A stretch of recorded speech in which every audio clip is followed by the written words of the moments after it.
Oui, donc avant de te libérer, j'ai quelques questions donc sur l'horlogerie.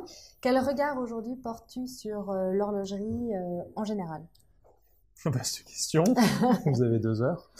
Euh, c'est un peu ce que je disais tout à l'heure, je pense, je pense qu'on est vraiment dans un changement de paradigme dans ce milieu de l'horlogerie, mais qui est le reflet du changement de paradigme global où on a envie de retrouver du sens, de retrouver du rêve dans les produits qu'on achète. Donc je pense qu'on va vers de moins en moins d'utilitarisme, et la montre n'est plus un outil, n'a plus cette fonction première qui est d'afficher l'heure, Mhm. et qui doit avant tout vendre du rêve. Donc c'est nous ce qu'on essaye d'accompagner et de faire. Et donc je pense que la décennie qui s'ouvre, en tout cas pour nous, est un moment assez extraordinaire, parce qu'on est... c'est marrant quand on parle à des maisons assez établies hors les tops Audemars, Rolex, Mhm. Patek, qui cartonnent, mais un peu au milieu vont vous dire ah, c'est compliqué en ce moment, c'est dur. Et en fait, je suis assez convaincu, et nous on le voit, je pense vraiment, il n'y a aucune crise de la demande, il y a une crise de l'offre. Oui. Donc si on arrive avec un produit qui est vraiment différent, qui apporte quelque chose, qui est de Mhm. qualité, on a un champ d'opportunités qui est assez immense en fait. Et D'accord. nous, on le ressent vraiment parce qu'on apporte quelque chose qui est unique, et ça se ressent vraiment vis-à-vis de notre client. D'accord. Donc pour nous, enfin, je vois pas c'est pas une décennie qui est noire pour nous, qui est au contraire Oui. assez rose. Parce que tu réponds en fait à une crise de l'offre Ouais, sur. vraiment, je pense qu'il y a et les maisons qui ont su se réinventer. Alors soit vous êtes Patek et vous êtes Oui, mais enfin, c'est on peut pas vraiment autre comparer chose, les c'est trois complètement maisons, voilà. incomparable. Oui. Mais voilà, des maisons qui apportent des choses très différentes. On parlait d'un BNF tout à l'heure, Mhm. ou d'un Journe qui fait de l'horlogerie classique, mais en même temps, voilà, qui est quand même assez différente et très bien faite. C'est des maisons qui marchent extrêmement bien. Mm. Et donc pour toi, Donc je vois du meilleur positif. non mais tu as tout à fait raison. Donc les grandes tendances pour toi de l'horlogerie, c'est quoi pour toi? C'est d'obliger à se réinventer, voilà, pour répondre à un nouveau besoin euh, qui n'est euh, qui n'est pas forcément voilà d'avoir enfin, un garde-temps utile, Mm. mais qui te vend du rêve.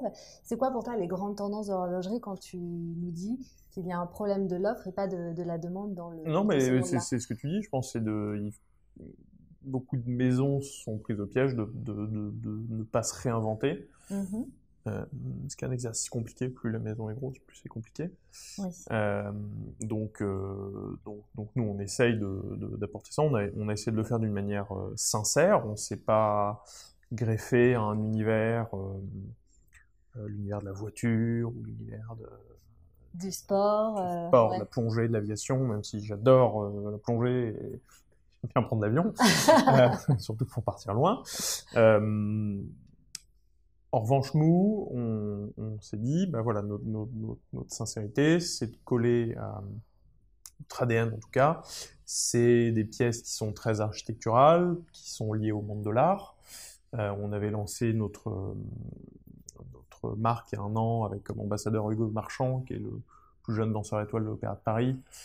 Donc, pour moi, le sens qu'on veut insuffler à notre marque, euh, c'est un vrai lien avec le monde de l'art, avec voilà, cette volonté de recréer du beau, de repoétiser le rapport au temps, euh, qui est un message assez différent de ce qu'on peut retrouver ailleurs en horlogerie. Oui, tout à fait. Tout à fait. C'est vrai que Voilà, ça ne votre parle pas à tout le univers, monde, hein, mais c'est pas grave, hein. mais non, mais c'est très important ce que tu dis, c'est que tu as enfin, ton univers, l'univers de Trilobe, c'est pas l'univers automobile, Pas du tout. voilà, nautique, mais c'est voilà de prendre son temps, c'est poétique en fait. Tout à fait. Mais ce qui n'est pas confiscatoire de bien aimer les voitures, hein. Voilà, tout à fait, mais c'est votre univers et qui est eux aussi là encore disruptif par rapport à Oui, d'autres maisons d'horlogerie. oui, je pense. Donc, très bien. Bah, je te remercie pour ces explications. Alors là, je vais poser les questions que je pose à chaque fois, donc à chaque interview. Est-ce qu'il y a un homme du monde de l'horlogerie qui t'inspire? Il pourrait y en avoir quelques-uns, mais je pense que celui avec lequel en plus on a eu la chance de construire une vraie relation, c'est Luc Pétavino, qui est le créateur de la vente caritative Only Watch, Oui. qui est cette vente qui a lieu tous les 2 ans, qui a été créée pour récupérer des fonds destinés à lutter contre les myopathies en fait. D'accord. Et donc Luc, dont le fils était malade, a créé cette vente il y a peut-être 14-15 ans maintenant. C'est une vente qui réunit, donc qui était organisée par Christie cette année, qui réunit toutes les plus belles maisons horlogères. On a eu la chance d'avoir cette proposition de Luc de participer à cette vente. C'est lui qui est venu vers vous Voilà, on a été mis en relation par un journaliste ami commun. Et on a eu un vrai coup de cœur l'un l'autre pour les projets respectifs et les personnalités respectives. Et c'est quelqu'un que j'admire beaucoup parce qu'il a réussi à créer quelque chose d'assez extraordinaire avec dont le but est de créer du beau pour faire du bien. Ouais. Donc ce ne sont que des pièces uniques qui sont vendues au travers de c'est beau ce que tu dis, cette vente. Alors c'est pas de moi en l'occurrence, c'est du beau pour se faire du bien. Pour faire du bien, et c'est de Luc en l'occurrence, mais c'est assez vrai et représentatif de cette vente. Et la vente à laquelle on a participé en novembre dernier, donc cette année, on a été très content de la vente Trilob, mais la vente en général était assez incroyable parce que le niveau de vente était de 38 millions de francs pour une cinquantaine de pièces vendues. Alors une montre Patek a fait 31 millions, c'est la montre la plus chère vendue de l'histoire. Mais la nôtre est partie à 26 000 francs, on était très content, on fait 4 fois notre estimation. Et voilà, donc c'est quelqu'un que j'admire beaucoup dans ce monde horloger.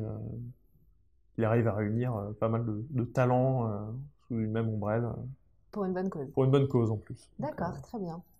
Maintenant qu'on a parlé donc d'un homme de l'horlogerie, est-ce qu'il y a une femme de l'horlogerie qui t'inspire? À part Volsi. J'allais dire, voilà, je me suis dit, à part Volsi. Je pense... Alors, il n'y en a pas beaucoup. Oui, c'est pas faux. Compliqué. Il y a beaucoup de petites mains horlogères femmes, pour le coup, qui sont, je pense, assez inspirantes dans leur savoir-faire.